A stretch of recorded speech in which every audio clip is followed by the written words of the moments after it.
Welcome to Behind the Page, the Eli Marks podcast with John Gaspard and Jim Cunningham. Hey, Jim. Hey, John, how are you? I'm good. Welcome to, if you can believe it, episode 5. Episode 5, chapter 4. Yep, just to keep things interesting. If you're scoring from home. Yes. Sorry about that. We'll fix that up next year. Don't worry about that. Yeah, This will be a fun episode. Chapter 4 in the ambitious card. Eli gets to rebut the mentalist Gray by doing Eli's own trick on stage, trying to reproduce some of the effects that Gray does, quote unquote, mentally. And in particular, he does a version of the ambitious card, which concludes with his own tribute to Max Malini's card stab. So let me ask this question. I know, but maybe people listening to this would not necessarily. Max Malini, not a household name. By right? no means. No, by no means. But to magicians, he is revered. Even though most of us, almost all of us alive today, never, ever, ever saw anything that Max Malini did. Yeah, he was a really innovative magician around the turn of the century. And in addition to a couple other things that he's famous for, one of which will turn up in season 3 when we start talking about the Miser's Dream, he's famous for the Malini card stab. And rather than you and me stumbling our way through trying to explain who Max Malini is or was, or what the card stab was, we reached out to the Millionaires magician, Steve Cohen, who is a phenomenal magician. He really is. Yeah. I have some notes on Steve just to get people up to speed on Steve. Steve would almost be a modern day version of Max Malini in a way. I think he modeled a lot of what he does, particularly on seeking a high-end audience on the Max Malini model. Well, so let me tell you just a little bit about Steve. He has delighted and mystified audiences all over the world. He has a long-running weekly show called Chamber Magic. Used to be at the Waldorf Astoria in New York. Now it's at the New York Palace. It's consistently reviewed as one of New York's best kept secrets and must-see theatrical events. He holds the esteemed rank of member of the Inner Magic Circle with Gold Star, awarded by the Magic Circle in London. They don't just give that out. They don't. There's a specific number they give it to, and they can't, once they hit that number, they can't hand it out again until one of those members dies. Oh, is that right? Kind of a cheery thought right there. So if you wanted to work your way into that, it'd be a Kind Hearts and Coronets situation where you have to kill off a lot of magicians. Challenge accepted. Okay, cool. Yes. Now, you and I have separately seen Steve Cohen's show at the Waldorf. I don't know how many years ago it was for me. It might have been 10 years ago. Yeah, because I think I saw it after you saw it. So if it was 10 for you, it was probably 8 or 9 for me. But yeah, I was completely charmed, blown away, delighted. Anytime I know anybody who's traveling to New York, I say, you should absolutely see if you can get a ticket to Steve Cohen's show, because it is just fantastic. It is. It's a small show, 50 or 60 people at the most, in a suite at the hotel. It has a certain Victorian feel to it. He doesn't do anything particularly modern. But what I was struck by, and I think you had the same experience, was by the end of the show, absolutely everyone in that audience has been touched in one way or another by the magic, whether physically going up on stage and helping him, or he's done something or said something, a pretty phenomenal feat to pull off. Yeah, it absolutely is. And, sometimes when people who have seen their uncle do magic, or somebody there's a level of sort of, you have a concept in your mind of what a magic show is or could be, or you've seen this or that. This is completely different. He has elevated the experience of going to a magic show to something that I think is extraordinary. Really, I do. It's a phenomenal experience. So not only did he model part of his career on what Max Molini did, but he has also literally written a book on Max Malini, which is why we wanted to talk to him about this influential magician, and also about the card stab that Eli performs at the end of the chapter. So we asked him about a lot of stuff, but the first thing we asked him was, Who was Max Malini? So Max Malini was a itinerant performer who traveled the world in the early 20th century. He really got his break in 1901, 1902, and started performing for royalty in London, then came back to Washington, was performing for the senators and the presidents in Washington, and then eventually started traveling the world performing close-up magic tricks for the upper class. And it's ironic because Max Malini himself was hardly from the upper class. In fact, he was kind of a bumbling little guy from Eastern Europe who immigrated to America in the 1880s and then worked his way up from being kind of a rough and tumble urchin to performing for kings and queens. So he really kind of ran the gamut from being at the lowest end of society and then performing for the upper end of society during the course of his career. How did he get in front of that audience, and why did he pick that audience? Well, there's a saying, if you want to make money, go where the money is, right? And so his father, Malini's father, actually said that to him. He said, if you want to make money, you should be walking behind a truck full of gold. And so he would often, find himself in situations where he'd be on the street performing for people, and he realized, well, if I perform for these people in downtown, maybe I'll make more money if I perform for the people uptown. So he's in New York City performing in the Bowery. We're talking in the 1890s. But then he said, hey, if I go up to maybe the 40s, the West 40s, the 45th Street, 46th Street, where there's much more wealthy people living there, maybe I'll be able to make bigger tips, which he started doing. And then they started inviting him to their home parties. And little by little, Malini found himself ingratiated by these people who didn't see him as a threat because he was just this, kind of a rough guy, but was kind of adorable and cute and roly-poly and looked like a big marshmallow. One of the most famous sayings of Max Malini was that if you were to perform a sleight of hand, you should never perform it when people are watching. And Charlie Miller, a famous magician from the West Coast, said, well, how long do you wait to make sure they don't catch your move? And he says, I wait a week. So these are the kinds of things, I guess, that set him apart maybe from his peers at that time, huh? Well, Max Malini was not necessarily the greatest sleight of hand expert, but he was really great at misdirection. And he was also really great at setting up situations that were almost like a short con, or maybe in some cases even a long con, where he would arrange.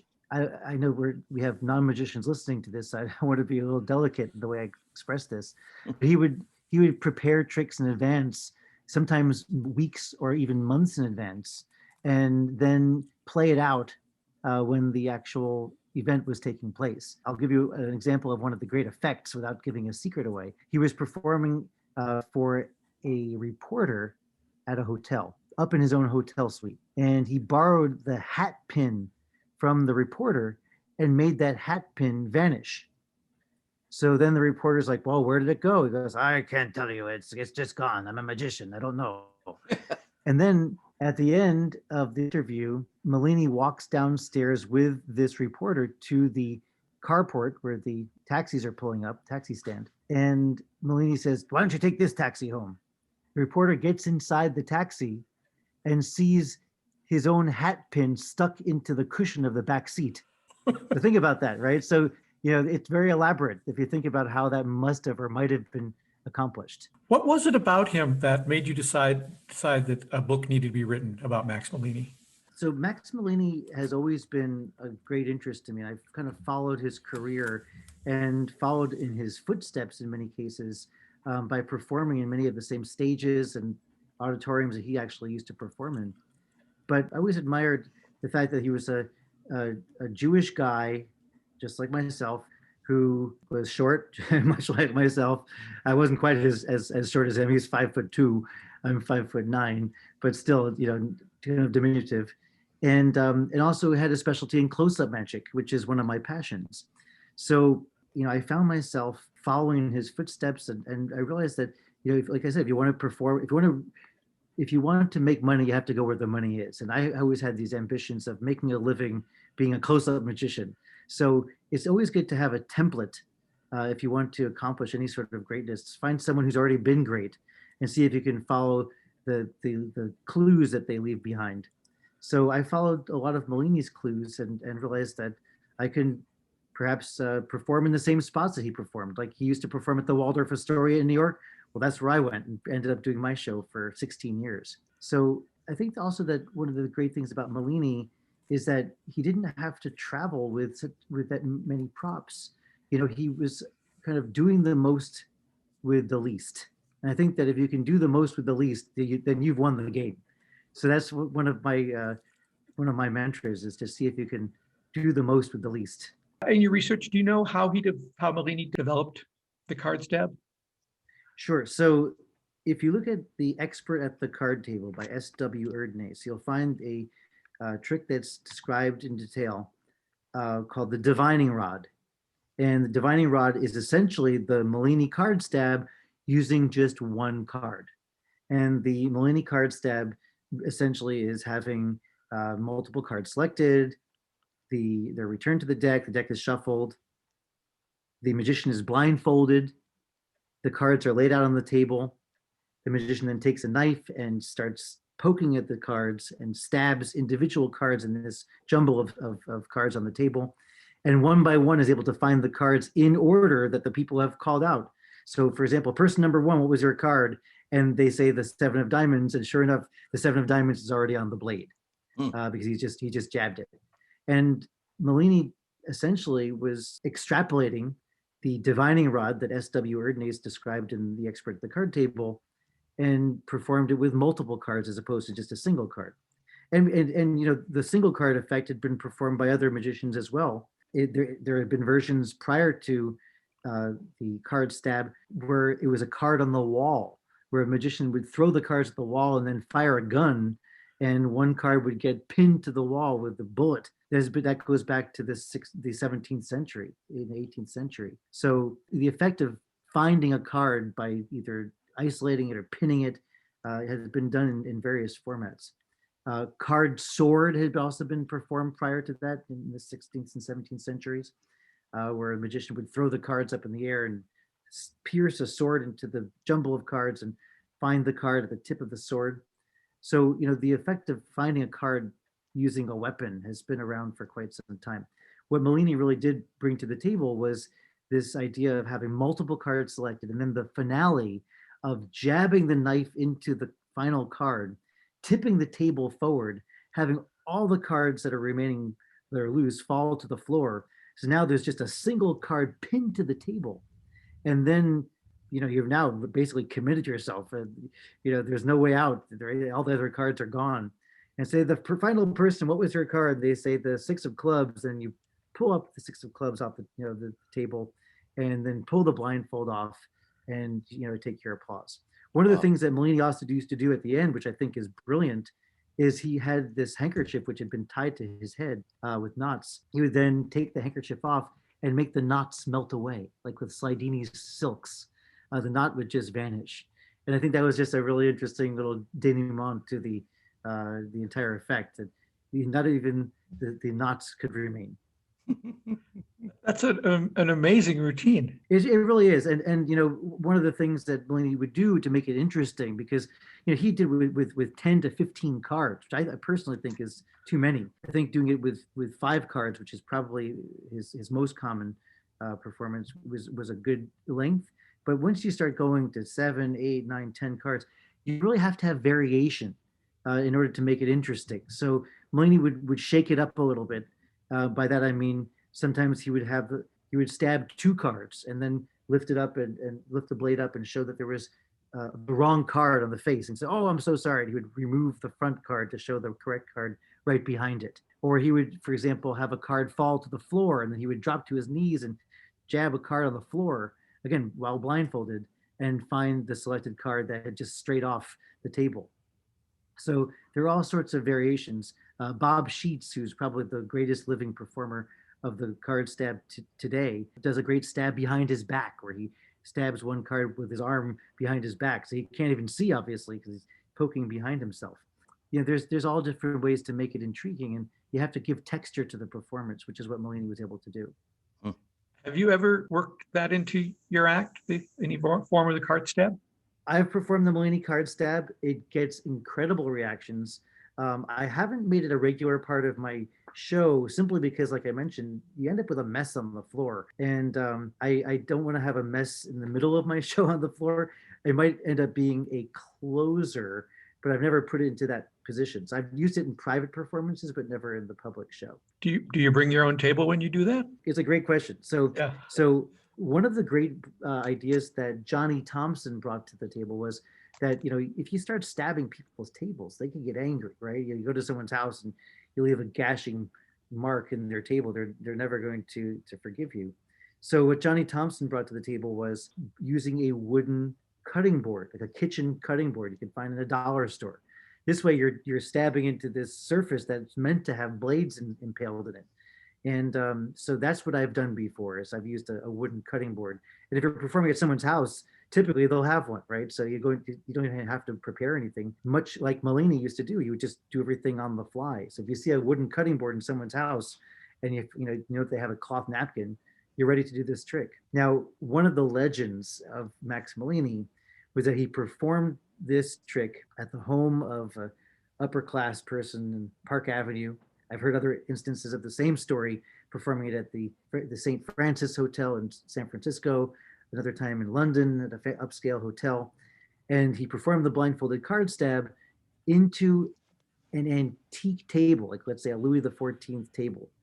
And these are beautifully designed antiques, really irreplaceable. And he left a gashing mark with his blade in the top surface of these beautiful antique tables. And the legend goes that the host of this party came up to Molini and said, Mr. Molini, you've left a gashing mark in my table. You've destroyed it. What do I tell people in the future? And Molini, in his gruff voice, said, you can tell them that Max Molini made that mark. Right? So imagine the gall, the nerve it takes to destroy someone's antique property and then say, well, you could tell them that I made it. I made that mark. The mark was made by me. And in many cases, he's right?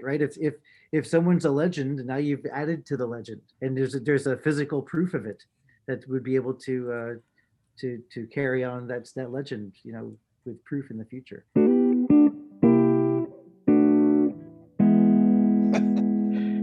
That's great. Yes, that's Steve Cohen and Max Malini. What a character, and that can apply to either one of them.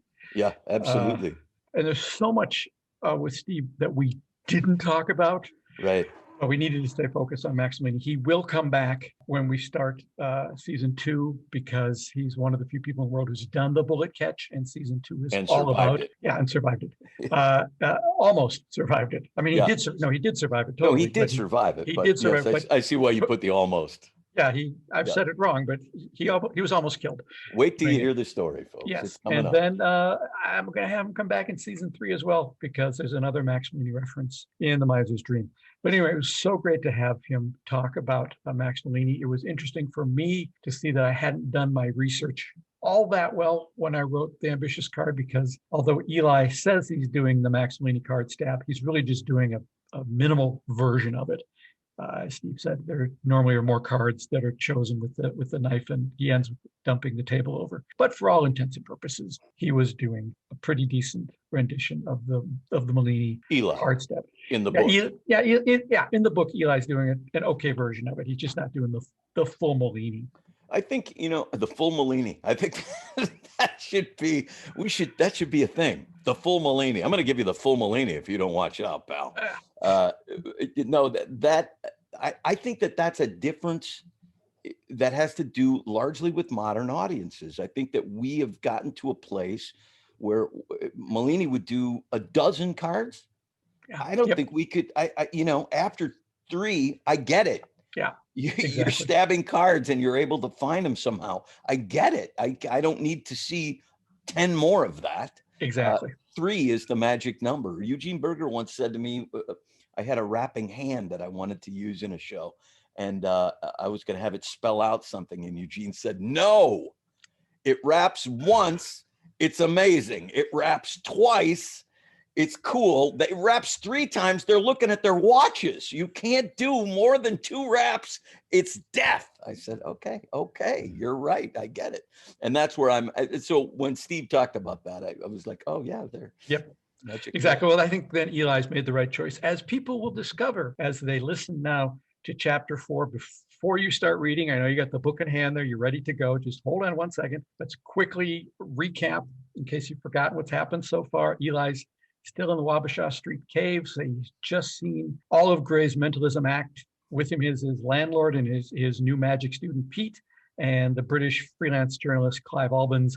And now it's Eli's turn to rebut Gray. So here is chapter 4, The Ambitious Card. The Ambitious Card, an Eli Marks mystery. Chapter 4. Okay, we're back, the TV host said as the red light popped on above the main camera. I was on stage at the large wooden table, trying to look casual and relaxed, and feeling neither. My unease was heightened by the placement of Gray, who was seated at the other end of the table. This was an unexpected development, and the only solace I could take in the situation was that it seemed to be just as unanticipated for Gray as well. During the break, as the host chatted casually with me while I settled into my place on stage, he suddenly turned to the floor manager and said, "Hey, why don't we get Gray back out here as well? Might be fun to have the 2 of them on camera together. Is he still here? Can we do that?" This was followed by several energetic and hushed conversations by crew members around the room, speaking frantically into their headsets. A few moments later, Gray stepped back into the room, just pulling on a black wool coat.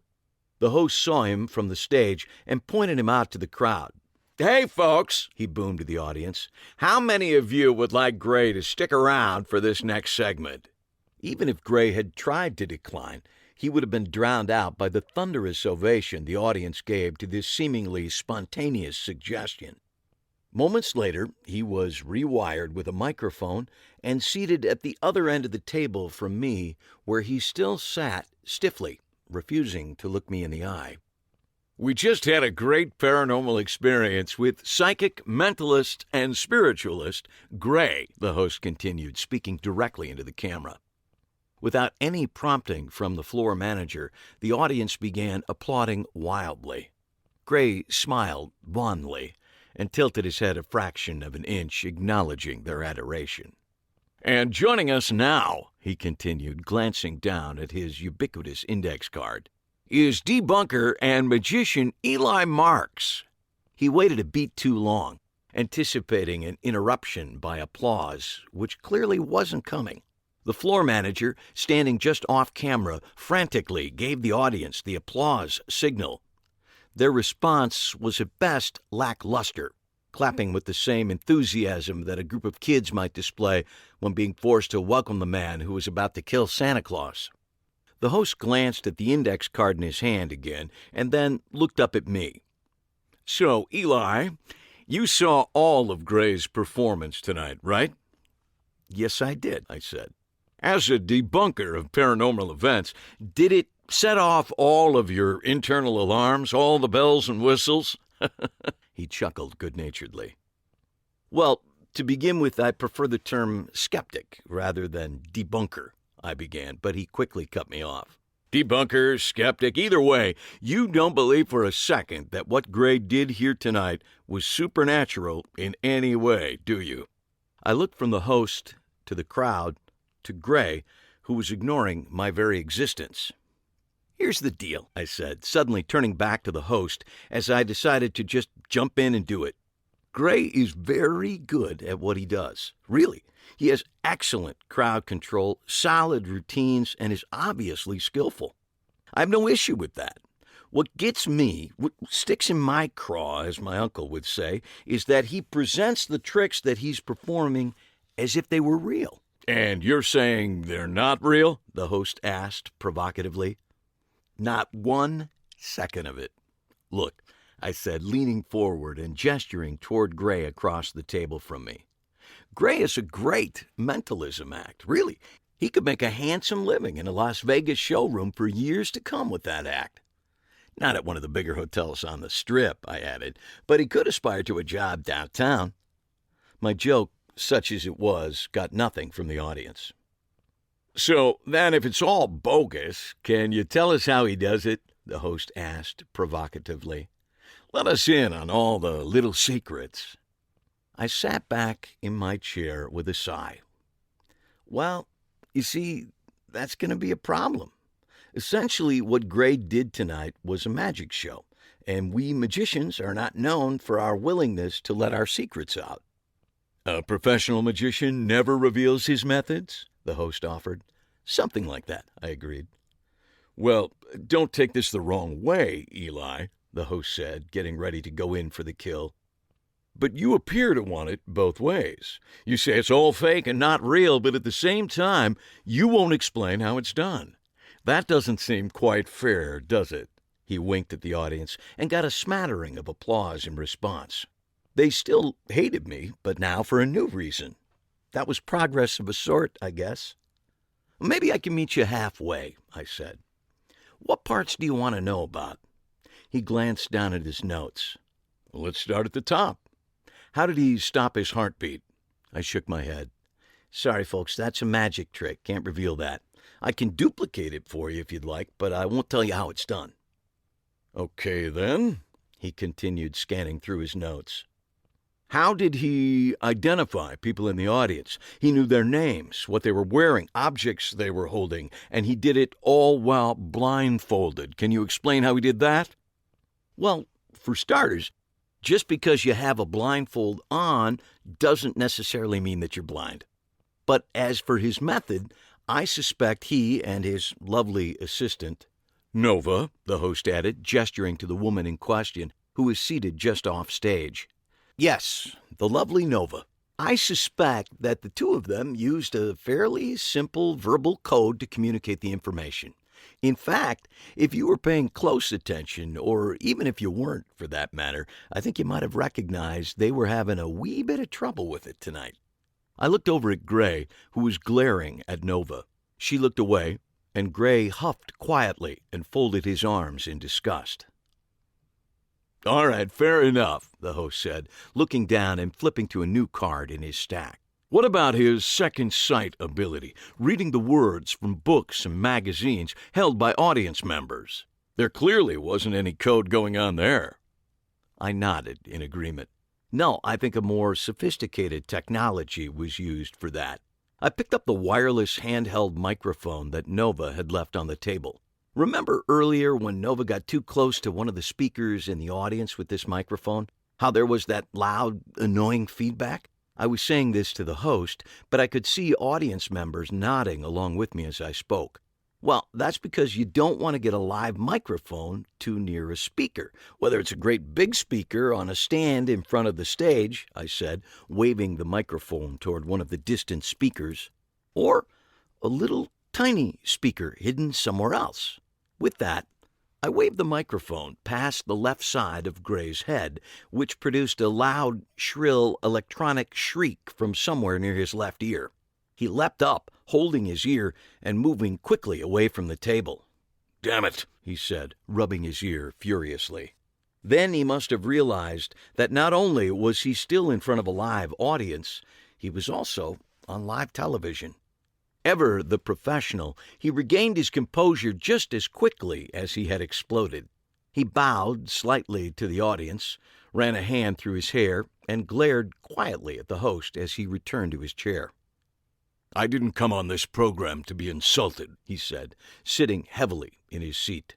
I have a gift that I have proven again and again countless times. I don't need the blessing of this performing monkey. Gray spit out the last words like a curse. He flinched slightly as I moved the microphone toward him again, and then I set it midway between us on the table as a gesture of truce. The host was still flipping through the cards. Perhaps, Mr. Marks, you could explain how he predicted each of the questions in the sealed envelopes. And even more impressive than that, there were all the facts he seemed to know about the audience members, people he'd never met before, according to him. Impressive? Perhaps, I began, but not really all that difficult. Well, what about when he revealed that someone in this room had a relative who died on the toilet? You don't just pull that out of thin air, do you? And he even knew how the fellow died, a heart attack, if I remember correctly. He nodded in agreement with several nearby audience members. To begin with, dying while on the toilet may be a unique event, but it's not as rare as you might think. How many people do we have in this room? I asked, doing a quick scan of the crowd. About 200 people? Give or take, the host agreed. Well, in a group of 200 people, I would guess you have maybe a 1 in 3 chance of finding at least one person who knows of someone who died while on the toilet. For an act like Gray's, for any mentalist, that's a chance worth taking because it's a big payoff for very little risk. And as for the cause of death, there weren't really all that many options, I continued. When death comes on a toilet, it's traditionally in the form of a heart attack or stroke, not a fall from a great height or a gunshot wound, unless you're John Travolta in Pulp Fiction. That actually produced a ripple of laughter from the crowd. It didn't turn the tide, but finally I was feeling a little less hate coming from the group. Okay, the host acknowledged, but what about divining the questions on the cards in sealed envelopes? I think of myself as a pretty smart guy, and to me, that seems to defy explanation. Let me see here, I said. How can I explain the technique without giving away too much? I sat quietly for a moment, not trying to build drama, although that was the unintended effect, but to actually figure out a way to explain what Gray had done without screwing up about 100 other magic tricks that use the same method. There's a technique in magic called one ahead, I finally said, talking first to the host and then turning and addressing the crowd. And it's as simple as it sounds. The magician is one ahead. That one might be a piece of information, a name, a question, or even a physical object like a coin or a ball. The magician has it, and the audience doesn't know it, so he's one ahead. I gestured toward Gray, who was still steadfastly refusing to look in my direction. In the case of Gray's envelope trick, somehow he got the first question ahead of time. Lots of different ways to do that, although I think I know the method he used tonight. And by being in possession of the first question, all he had to do was pretend to read that question when he was actually opening the second question. I was getting an equal amount of head nodding and blank stares from the audience. The host was going to say something, but even he seemed a bit baffled. I reached into my coat pocket and took out the deck of cards I always carry. Let me demonstrate the same thing, but with a deck of playing cards, I said, as I spread the cards face down in a mess all over the table. I'll need some help with this, I said, gesturing toward the host, and then, in a burst of inspiration, toward Nova as well. As the audience applauded, the host bounded back up to the stage while Nova moved at a much less enthusiastic pace. Let me see if I can remember the pattern for this routine, I said, as much to myself as to the crowd. It took a few seconds for me to mentally sort through my card trick files, and then I remembered the routine. Okay, I think I've got it. I spread the cards around on the tabletop some more to mix them even further.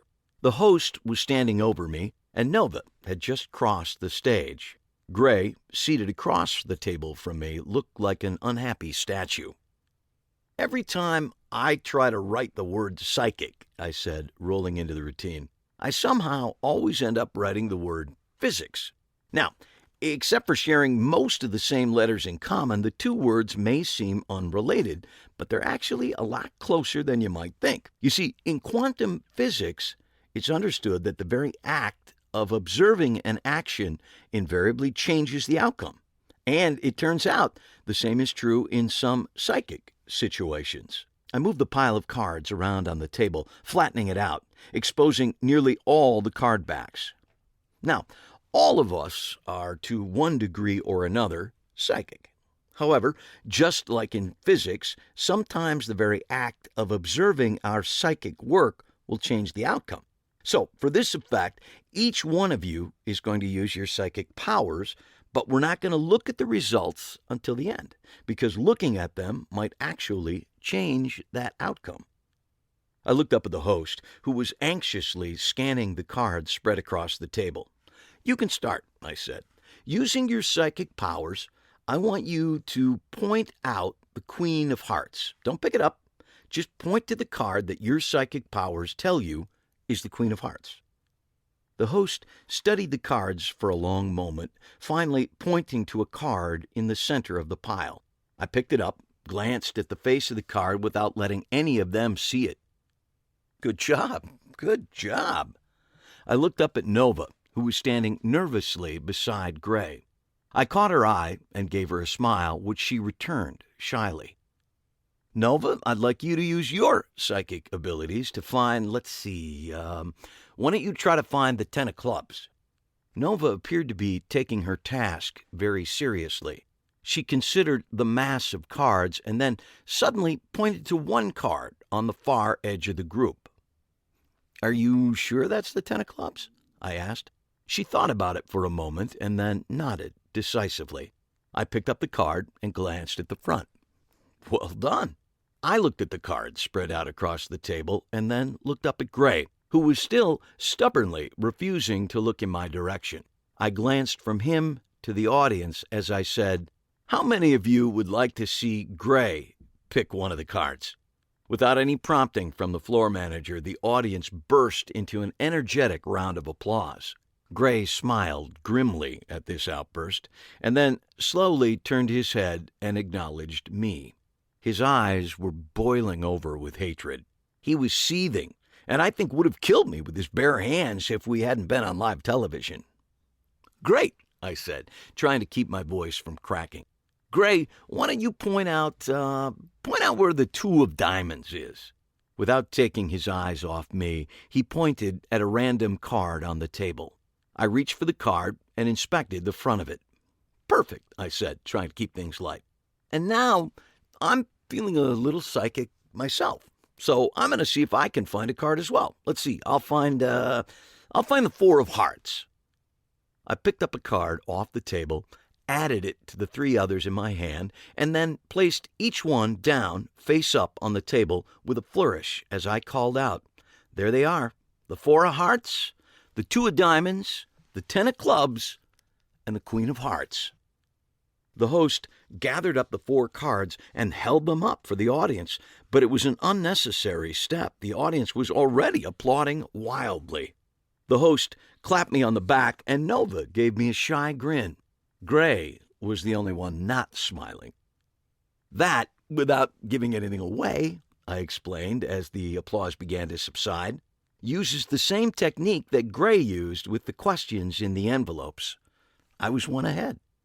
"We've still a couple minutes of the show left," the host said, treating me now like I was his best friend in the world. "Is there anything else you can show us tonight?" "Well, let's see," I said as I gathered up the cards and straightened them back into a pack. I looked over at Gray, who was still fuming, and the part of my personality that often gets me into trouble suddenly spoke up. "How about a quick card trick with just Gray here?" The audience showed their enthusiasm for the idea by bursting into applause again.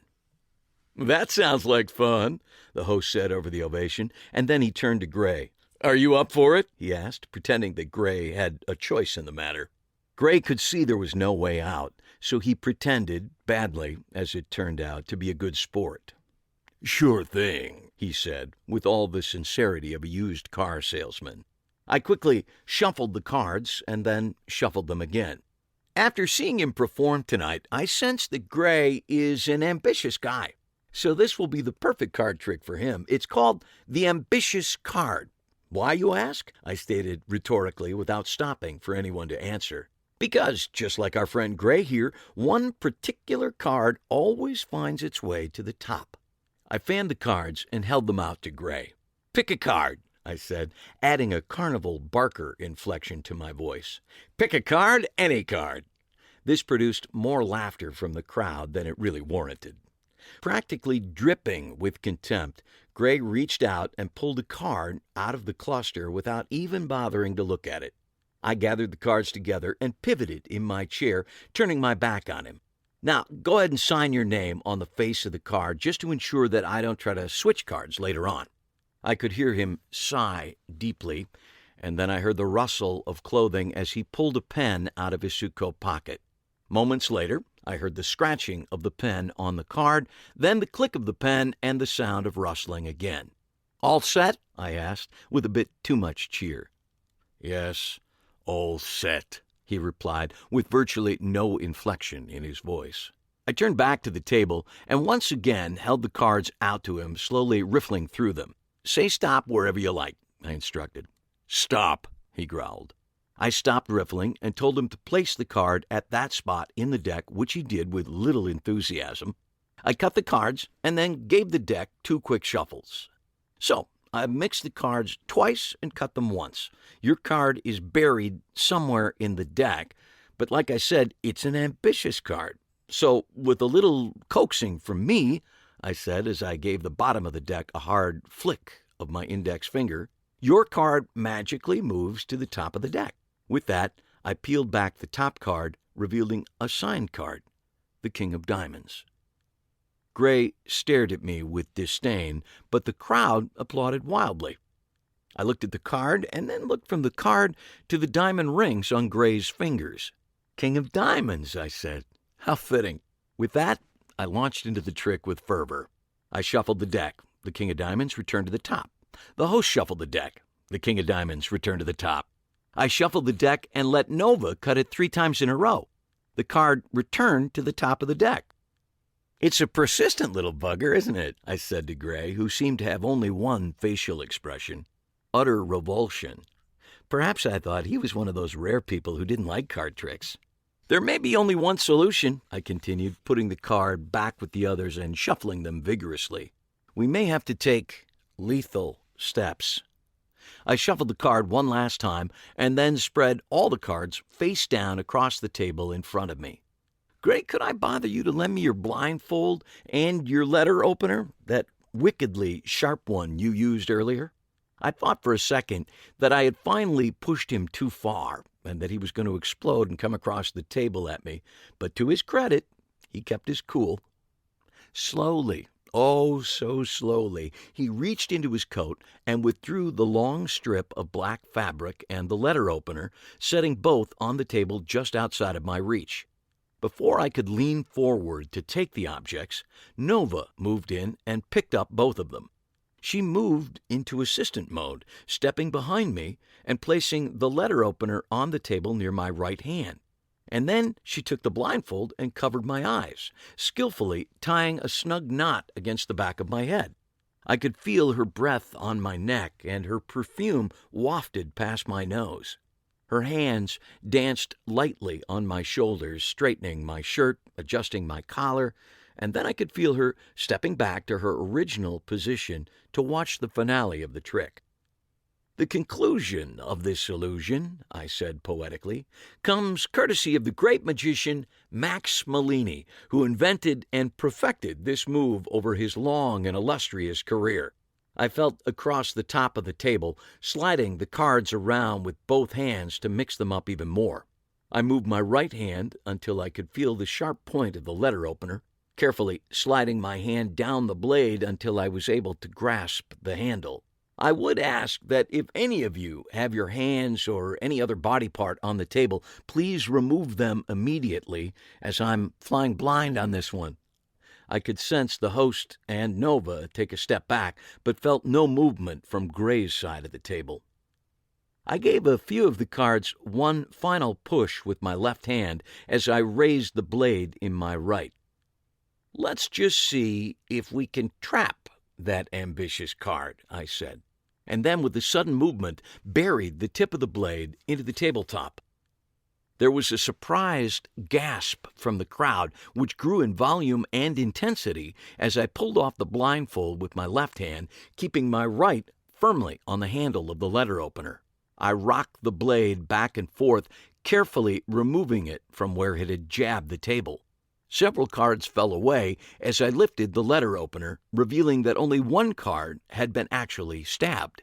I tilted the letter opener forward, holding the face of the card up to the crowd and, I'll admit, to the television camera. It was the King of Diamonds, with the point of the blade cutting evenly through his one eye. I removed the card from the tip of the blade, and reaching across the table, I slid it into the front breast pocket of Gray's suit, giving it a final pat as I did. The host was wrapping up the show. The audience was applauding. Somewhere, the show's theme music was playing as the credits rolled. All that was lost on me, though, as my attention was directed completely at Gray. He was staring at me from across the table, seething with fury, anger, and even more hatred than before. I was sorry to be the cause of all that, and part of me considered just for a moment that I may have pushed him too far. And for a split second, I felt bad about it. But only for a second. To be fair, though, I don't think it would have improved his mood any if he had known that in less than 4 hours he would no longer be angry. He would instead be dead.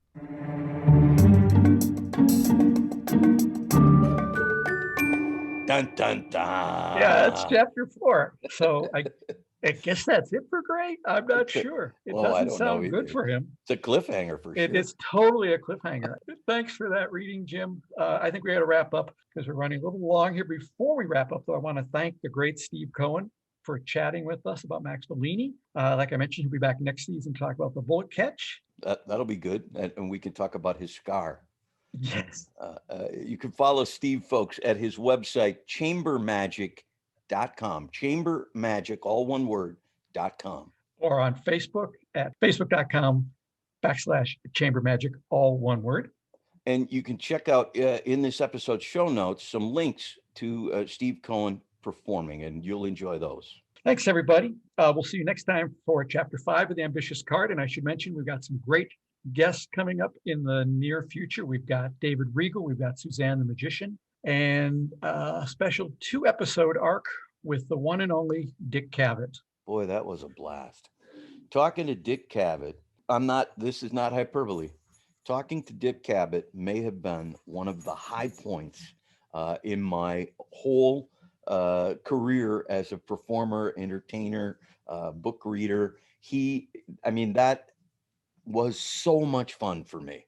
Yeah, it was fantastic. There's a reason why it's 2 episodes. Yeah. Because there was just so much stuff. So that's it for us. Thanks, everybody. We'll see you next time for Chapter 5 of The Ambitious Card.